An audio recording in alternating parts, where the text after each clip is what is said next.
इस क्वेश्चन में आपके सामने जिंक को प्रोड्यूस किया गया है और आप जो करंट पास कर रहे हो वो पास करो 0.015 एम्पेयर पास करो 15 मिनट के लिए।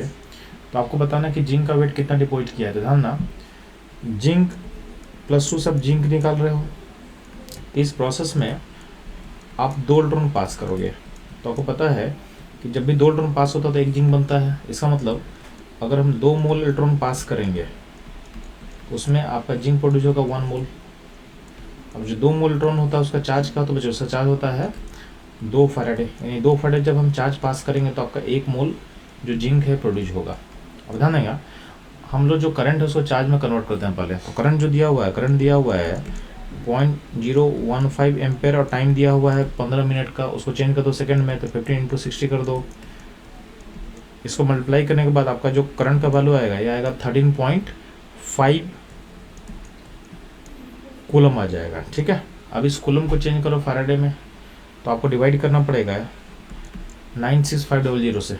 ठीक है, तो आपका 13.5 कूलम बाई फैराडे का वैल्यू से, यानी इसको हम F बोल देते हैं। तो इतना मेरे पास फैराडे है, इतना फैराडे। यानी आप यहाँ पे बेसिकली क्या होगा, 96500 कूलम से डिवाइड करेंगे तो ये वैल्यू क्या हो जाएगा, ये वैल्यू हो जाएगा फैराडे में हो जाएगा। तो इतना फैराडे मेरे पास चार्ज है। अब ध्यान देंगे, आपको पता है कि 2 फैराडे चार्ज से आपका 1 मोल प्रोड्यूस होता है जिंक। ठीक है, तो आपका अगर हम चार्ज पास करेंगे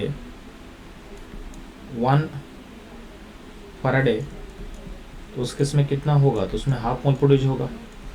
तो चार्ज अगर इतना फैराडे पास करोगे तो इसमें जो मोल प्रोड्यूस होगा जिंक का, तो ये मोल जो जिंक का प्रोड्यूस होगा चलो ये हो जाएगा आपके पास 13.596,500। ठीक है, इंटू हाफ, इतना मोल होगा। अब इस वैल्यू को आप निकालो, इस वैल्यू को निकाल लो। ठीक है, इस वैल्यू को अगर हम बोल रहे हैं n, ठीक है, तो इस वैल्यू को हम n बोल दे रहे हैं, इसको आपको निकालना है। फिर क्या करना है, आपको वेट ऑफ जिंक पता करना है। तो वेट ऑफ जिंक कैसे पता करोगे, तो वेट ऑफ जिंक जो होगा इस मोल को मल्टीप्लाई करोगे जिंक के मोलर मास से। अब जिंक का मास क्वेश्चन में दिया हुआ 65.4, तो इसको आपको यूज करना है।